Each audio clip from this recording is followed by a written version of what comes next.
Welcome back to Livie'S Lovelies, your inspirational craft channel, and I'm your host, Fam the Fabulous. For more ideas, inspiration, swaps, and challenges, click the link in the description below to join our craft community, the Maker Exchange, on Facebook. Welcome back, all my artists, creatives, crafters, and makers. Welcome back to the Lovely Lab. Listen, I am getting ready to create some ATC cards, that's artist trading cards, if for those who aren't familiar with the term. And I figured let me turn on the camera so I can take you along on that little crafty journey, and perhaps you would like to pull out some of your elements. Now, of course, I have 3 playing cards that I have painted with gesso. On this one, I have stamped with pigment ink using the Picket Fence Studios. This is Picket Fence or Kylie Boo stamp, which I love. And I plan to use these new watercolor paints that I picked up from Burlington Coat Factory. So, for this one, and then also a stencil, Dollar Tree. And maybe for the background, these Bria Reese watercolor creams. So I am going to turn on some music and we will get started shortly. Now, if you don't have gesso, you can use, as suggested by our good friend Tina over at Tell Him Thank You, you can put some glue down on top of a card and then layer some very thin layer of tissue paper on top of it, and that'll create a base in which you can paint on top of and then lay other elements on. Okay, so that being said, feel free to grab your supplies, pause right here, and then come on back when you're ready to get started.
Okay, so here she is. Don't mind my fingernails. Here is our little lady.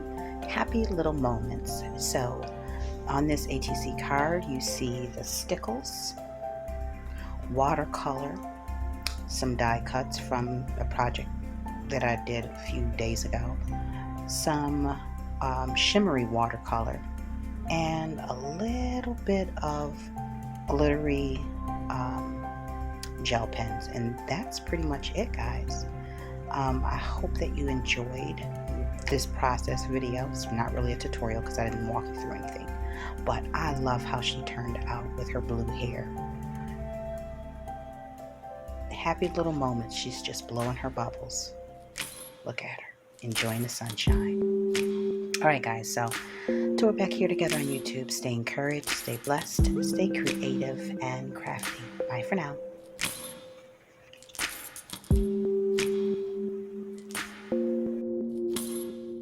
If you enjoyed this video, go ahead and give it a thumbs up. Hit subscribe to join the crafty community and be sure to click the bell for notifications of new uploads. Thank you so much for watching. Now stay tuned for more from Livie'S Lovelies, your inspirational craft channel. Bye for now.